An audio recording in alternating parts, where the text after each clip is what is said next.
السيرش بتاعي على اليوتيوب كله جلسات برلمان. بقعد ادور كده على برلمانات حقيقيه فيها نواب معارضه يفضحوا الحكومه والفساد والخناقات، لحد ما لقيت اللي انا عايزه في البرلمان المغربي. واضح كده يا جماعه ان هم جامدين في الكوره والبرلمان. خدوا كاس العالم للشباب واحنا طلعنا من الدور التمهيدي. عندهم انتخابات حقيقيه واحزاب ومعارضه واحنا طلعنا من الدور التمهيدي. اوكي، يغلبونا في الكوره والبرلمان، بس مثلا ممكن نكسبهم في ايه؟ معلش يا مغاربه، انتوا واخدين المركز الكام في الفساد؟ 99. احنا بعون الله ال 130. لا، ده احنا عندنا رجال اعمال واخدين ذهبيه في الوثب العالي من فوق القانون. عندنا ناس واخده ذهبيه في رفع الاثقال. الفساد ده لعبتنا بنلعبها من زمان، محققين ارقام قياسيه. ما تحاولوش تصدقوني. معلش يعني المغرب عندها ايه اصلا؟ رجعت اتفرج على جلسات البرلمان المغربي، لقيت نائب عمال يزعق في الجلسه ويتهم الوزراء بتضارب المصالح وتمرير صفقات الحكومه لمصلحه شركاتهم الخاصه. قلت لا، اشوف ايه بقى الموضوع ده. حكومة الصفقات، الرياض، الاحتجاجات، ولكن في هادشي ديال الصفقات خليني دابا غادي نبقى على وحده. الساده الوزراء نقول لكم وحده، عاد دارتها وزاره الصحه جديده.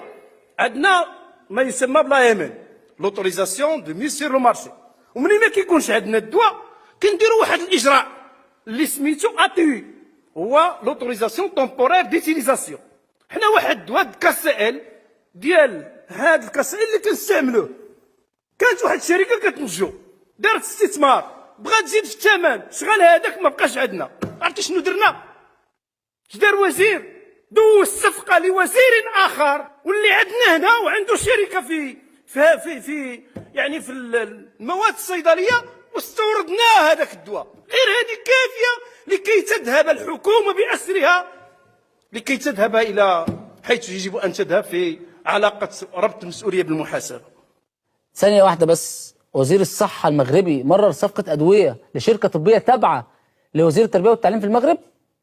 مش فاهم يعني وزير التربية والتعليم بيكافح البرشام يعني ولا إيه؟ مش دوز الصفقة لوزير آخر. إيه ده بس يا سيادة النائب، ما تعصبش نفسك.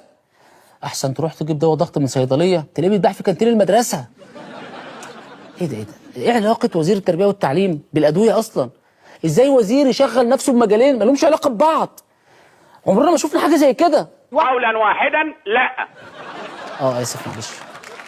هو انتوا برضو يا مغاربه زي عندنا في مصر ما حدش بيشتغل بشهادته خالص؟